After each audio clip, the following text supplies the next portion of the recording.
Hello, so we have a question here where we have to solve for x. So arc cos x plus arc cos x root 3 equals pi over 2.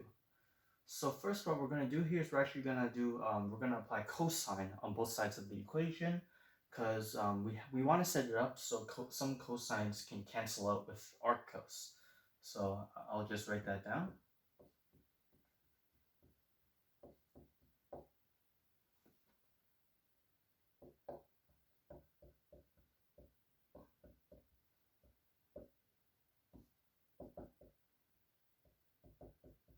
As we know, cosine pi over 2. So this angle here would be pi over 2, and the x coordinate there is 0. So we can just replace this with 0. Okay, so now we can apply the compound angle identity to this equation here, where a will be arc cos x and b will be arc cos x root 3. So that would lead us to cosine arc cos x cosine arc cos x root 3, and then we're going to use minus because we have plus here, so we use minus here, and then we have sine arc cos x sine arc cos x root 3. Okay. Oh yeah, and that's equal to 0. Okay, so now we know that cosine and arc cosine, when an arc cosine is within a cosine, we know those cancel out. So this part here will turn into x and x root 3. And that would be equal, and then we have this continued here. So now we have to solve for sine arc cosine x and sine arc cosine x root 3. Okay, so let's draw some triangles here because we don't actually have these identities within the data booklet. So arc cosine, we'll just draw a triangle right here. Okay, right angle triangle. Okay, so we know arc cosine, the input is the adjacent length over the hypotenuse. Okay, so that's equal to x over 1. So we can say, let's call this theta. So our adjacent is x, and our hypotenuse is 1. So x over 1, that's what we input. Okay, now we have to find sine theta. So we know sine theta is opposite over hypotenuse. Okay, so first we have to find hypotenuse. We can use Pythagorean theorem. So the opposite squared plus x squared equals 1 squared. So now we have to isolate opposite. So I'm just going to skip one step here. So we're going to minus, it's going to be 1 squared, which is 1, minus x squared. Now we're just going to square root on both sides, so it'll look like this. So now we know what opposite is. Now we have to find sine theta. And we know that sine theta, that's opposite over hypotenuse. But our hypotenuse is 1, so over 1, that's the same thing. So we can now write that down. I'm just going to erase this right here. Don't need that. Okay, so we know this portion right here.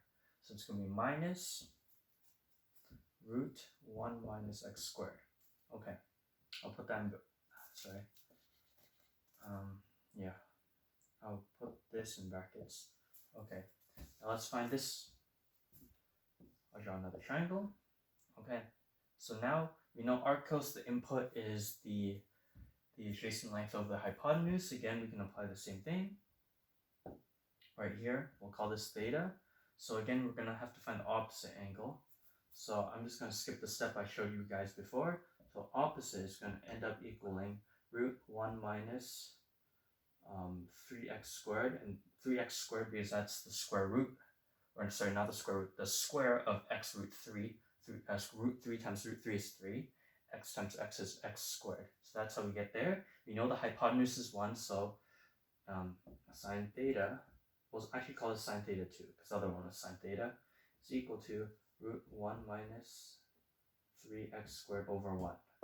And that's the same thing, so we can just put that right here. Root 1 minus 3x squared. Okay. Now we're left here. Oh, yeah, and of course this equals 0. Okay. So now we can move things around, we're expanding. So what I'm going to do is I'm going to simplify. So actually the first thing I'm going to do, I'm just going to move this term here onto the other side, make it easier to look at and possibly easier to work with. Since it's minus, I just add on both sides. 1 minus 3x squared. There we go. On this side, I can just multiply. So just x squared and then root 3. Okay, and here I have that. Okay, so now what I'm going to do is I have square roots, so I'm going to square on both sides. So root 3 squared is 3. X squared is x to the 4, and then these just remove the brackets. So 1 minus x squared and 1 minus 3x squared. Okay, so now we're here. Now we can now do FOIL here. Okay, so 1 times 1 is 1. 1 times negative 3x squared is negative 3x squared.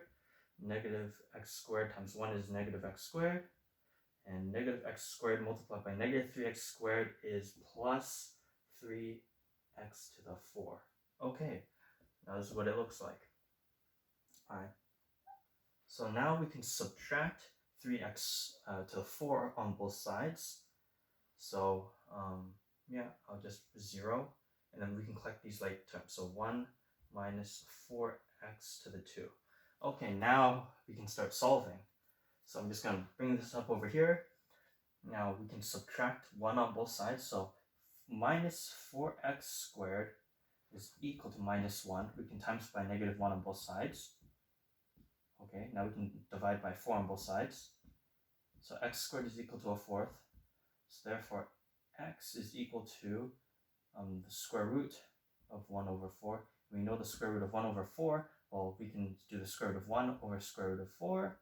That is equal to 1 over 2. But, sorry, is equal to plus or minus 1 over 2. Now, before we accept this answer, where x can equal positive half or negative half, we have to verify, because when you work this out, you might actually get an answer that does not match the equation.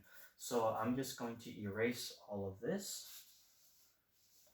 Okay, and now let's verify. So what we got was x equals half and x equals negative a half. Okay, so now we have to input these to make sure that we got correct answers. So let's see. All right, let's draw the unit circle here.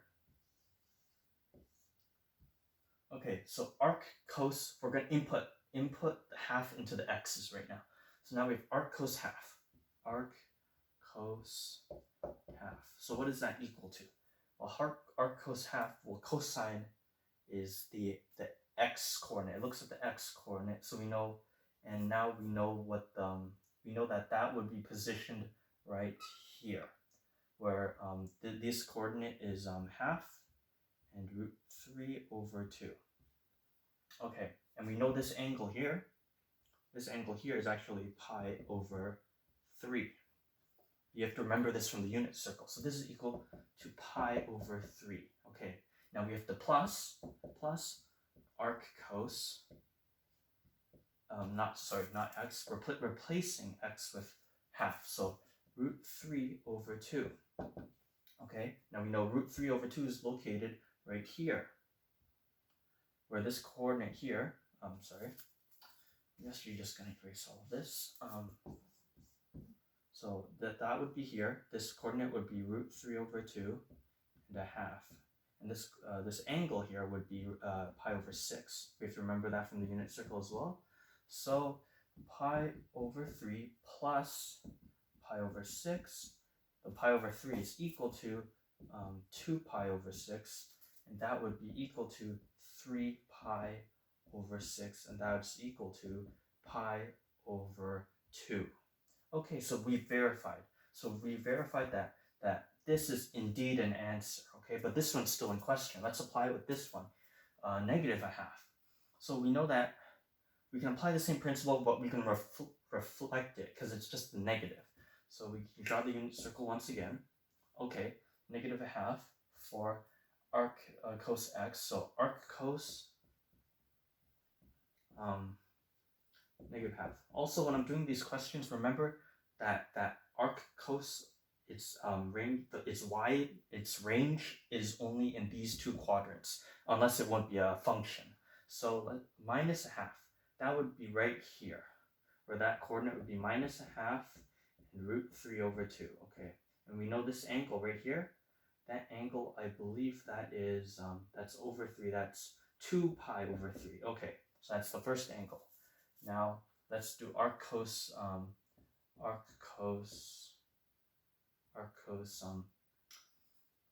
root 3 over 2. Root 3 over 2. We know that exists right here where the coordinate is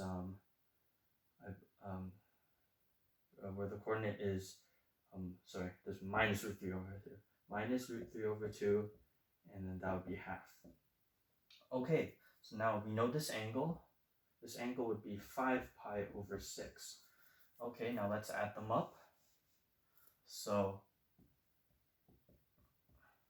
that would be equal to 4 pi over 6. 4 pi over 6 plus 5 pi over 6 equals 9 pi over 6.